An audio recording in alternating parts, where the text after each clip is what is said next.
안녕하십니까. 오늘 말씀드릴 내용은 한일 청구권 협정에 관한 내용입니다. 드디어 이제 오늘 오후 2019년 8월 2일 오후 문재인 대통령이 그 일본의 화이트리스트 국가 배제에 대한 입장을 밝혔습니다. 뭐 한마디로 요약하면 뭐 결사항전하겠다 뭐 이런 것으로 보이고 일본을 충분히 우리가 능가할 수 있다 하는 결의를 보였습니다. 자, 이 결의에 관해서 제가 뭐 별도로 드릴 말씀은 없고요. 일단 싸움은 시작됐다면 이겨야 한다. 뭐 이런 정도야 뭐 충분히 알 수 있는 것 아니겠습니까?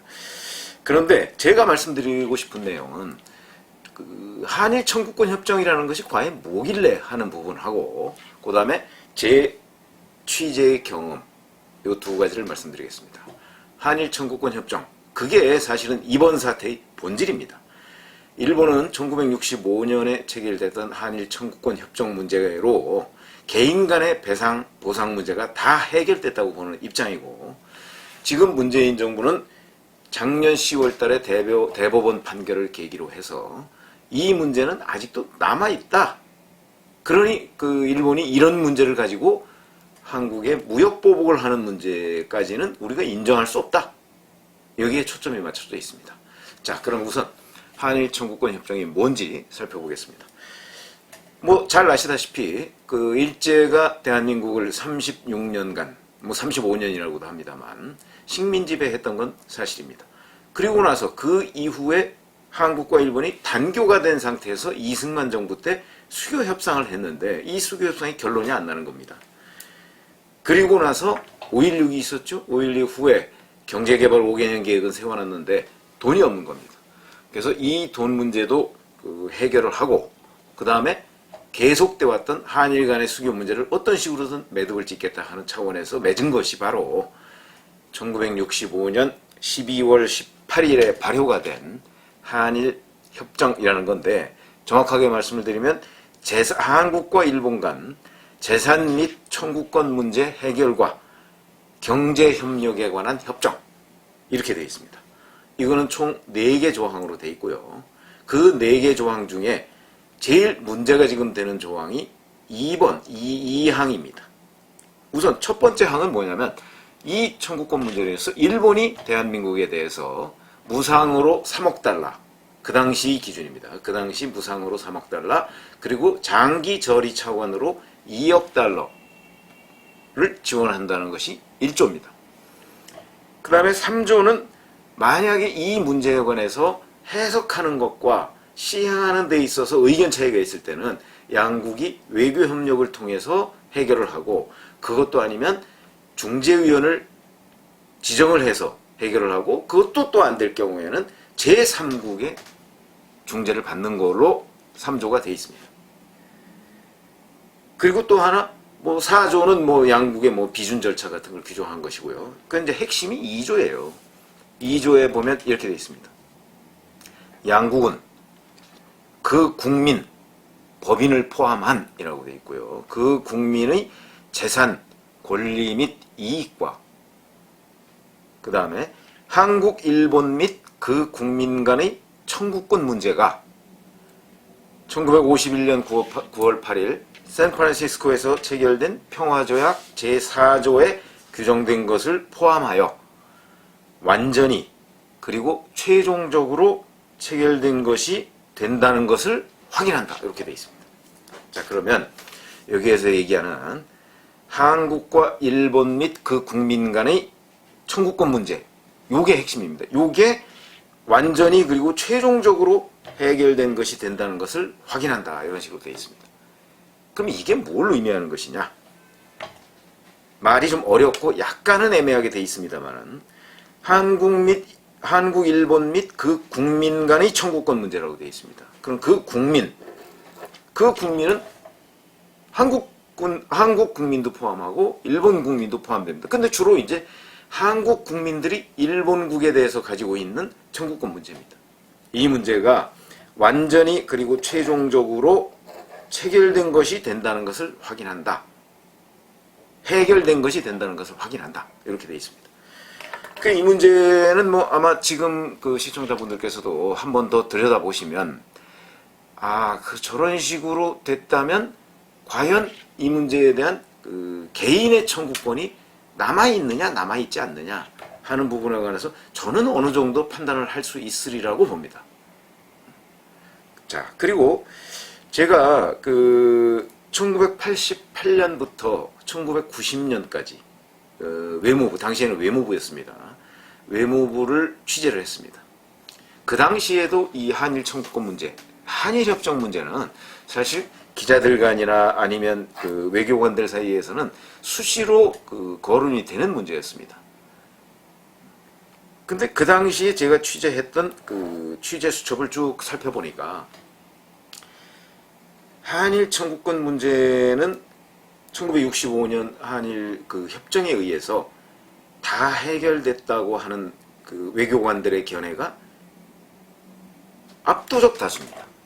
정말 한두 명을 빼놓고서는 한일 청구권 문제는, 그러니까 우리 국민의 그 청구권 문제가 이 협정에 의해서 다 해소됐다고 보는 그런 견해가 다수입니다.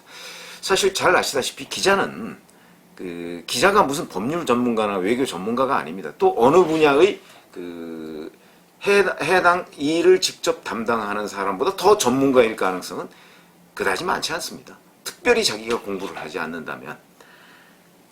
그렇기 때문에 저도 2년 넘게 그 외교 취재를 했습니다만은, 그렇다고 제가 뭐 법률가나 또는 외교관보다 이 문제를 더 많이 한다고 저는 절대 생각하지 않습니다. 그리고 저는 이 문제가 보수냐 진보냐 뭐 이런 거하고도 관련돼 있다고 생각하지 않습니다. 다만 이 청구권 문제에 대한 해석을 누가 정확하게 할 수 있느냐, 누가 권위 있게 할 수 있느냐 하는 게 핵심이라고 봅니다. 지금도 마치 방송 같은 데 가서 보면 일부 뭐에 진보 평론가, 보수 평론가 이렇게 나눠져 있지 않습니까? 나눠져 있는데 보수 평론가라는 사람들의 생각과 진보 평론가라는 사람들의 생각이 완전히 다릅니다. 저는 어떻게 이 한일 청구권 협정 제2조를 읽어보고서도 이렇게 다를 수 있는가 하는 데에 대해서 굉장히 의문을 많이 품어왔습니다. 그러면서 제가 이걸 가지고서 그 청구권 문제가 해결됐다고 보는 것이 다수 의견에다 많이 얘기를 하면 친일파냐? 뭐 이런 식으로 나옵니다. 이거는 친일의 문제도 아니고 항일의 문제도 아닙니다. 다만 어떤 것이 정확한 해석이냐 하는 문제가 있을 뿐입니다. 그래서 저는 이 문제에 관해서 지금 말씀을 드렸고 아마 시청자분들도 충분히 판단할 수 있으리라고 봅니다. 청구권이 소멸된 게 아니고 해결됐다. 그래서 그 이후에 개인이 주장할 수 없다. 이런 것도 이 2조의 제2항에 보면 나와 있습니다. 그렇기 때문에 이것이 무엇을 의미하느냐 하는 것이 제가 1988년부터 1990년까지 외무부를 취재로 할 당시의 외교관들은 다 해결됐다. 그건 아마 따지고 보면 지금 현재 일본 정부가 주장하고 있는 것과 아주 유사하게 보입니다. 그럼 그 사람들이 그래서 다 친일이었냐? 저는 그건 절대 아니라고 생각을 합니다. 다만 이 문제가 작년 10월달 대법원 판결에서 사실상 뒤집힙니다. 그러니까 개인이 가지고 있는 배상 청구권은 살아있다, 남아있다 하는 것이 작년 10월의 대법원 판결입니다. 그러니까 제가 1988년부터 90년까지 외무부 취재할 때 그 당시에 외교관들의 견해와 이 2018년 작년 10월 대법원의 판결은 상당히 상충하고 있습니다. 그렇기 때문에 바로 우리나라에서조차 견해가 바뀐 겁니다. 대법원의 판결. 물론 외무부 외교관들의 그 일반적인 그 해석과 대법원의 판결은 병렬적으로 똑같이 취급할 수는 없습니다. 1988년 당시에 외교관들이 그렇게 해석을 했다 할지라도 2018년 10월에 대법원 판결이 나왔으면 이 대법원 판결이 맞는 것이라고 봐야죠. 우리의 법제도상 최고법원에서 내린 결론 아니겠습니까? 그러면 맞는다고 봐야 되겠습니다. 그러면 정부로서는 어떻게 해야 될 것이냐?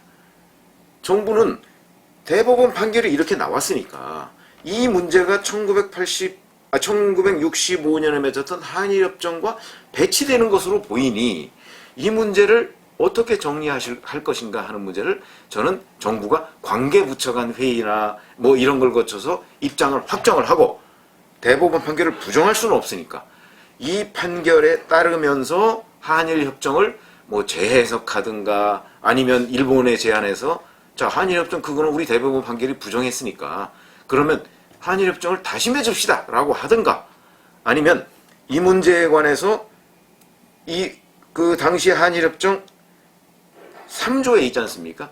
해석과 시행에 있어서 서로 의견이 다를 때에는 외교 협상을 벌이든가 아니면 제3국 중재위원회에 가든가 이런 것들이 조항이 있으니까 그렇게 가든가 이런 조치를 전 취했어야 한다고 봅니다.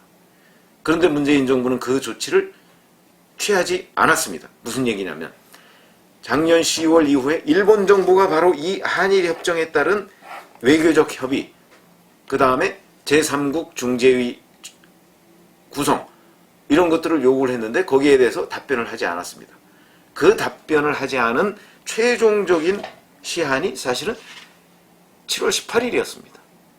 근데 그때까지 답변을 안 하니까 일본 정부는 이 부분에 관해서 이 협정의 해석이 다른데 이 부분을 협의할 생각이 없구나 라고 판단을 한 것이고 문재인 정부는 이 문제는 7월 21일 날로 예정돼 있던 당시에는 예정돼 있던 일본 참의원 선거용으로 이러고 있는 것 아니야? 그래서 너무 세게 나오는 것 아니야? 라고 판단을 했던 것으로 보입니다. 그런데 이 판단은 결국 오판이었음이 드러난 겁니다. 8월 2일 오늘 일본이 가기를 열어서 화이트리스트 국가에서 한국을 배제함으로써 자, 일본의 무역보복 공세가 단순하게 참의원 선거를 의식한 국내 정치용이 아니었구나 하는 게 오늘로서 일단 확인은 됐습니다. 그렇게 되면 이제 문재인 정부는 이 문제에 관해서 정면으로 맞서겠다고 했기 때문에 앞으로 한일 간의 갈등은 훨씬 더 심각해질 것이 분명하다. 저는 그렇게 보고요. 일단 어찌됐든 간에 우리 정부가 이 문제를 가지고 일본에 대항을 하고 절대 지지 않겠다라고 선언을 한 이상 이 싸움은 한국 정부가 무조건 이겨야 한다 라는 데에 저도 전혀 이의를 달지 않습니다. 그러나 어차피 이 문제를 가지고 오랜 기간 끌 수는 없을 겁니다. 해법을 찾아야 될 것이고 이 문제가 나중에 급기야는 내년에 있는 일본 도쿄올림픽이나 이 문화 사회적인 교류까지 영향을 미치지 말라는 법이 없습니다. 전혀 그 영향을 미칠 가능성 전혀 배제할 수 없습니다. 더군다나 이 문제로 인해서 한국과 일본의 상대국에 대한 감정 이건 훨씬 더 증폭될 것이 분명합니다. 이런 상태로 한일 관계가 몇 년을 지속할 것이다. 그 지속하는 것이 과연 누구한테 도움이 되겠는가 하는 문제를 들여다봤을 때는 그렇게 이게 간단한 문제가 아닙니다. 애국심에만 호소할 문제도 아니라고 봅니다. 해결에 나서야 되죠. 그 해결은 우리가 일본을 이기는 방향으로 해결에 나서면 그게 최선입니다. 그러나 국제정치에서는 완승과 완패는 없습니다. 그런 만큼 어찌됐든 간에 외교적으로 이 문제를 해결해야 되는 것이고 그 문제에 관해서 문재인 정부가 노력을 해야 된다. 싸우는 건 싸우고 외교적 문제 해결은 해결이다. 저는 그렇게 생각합니다.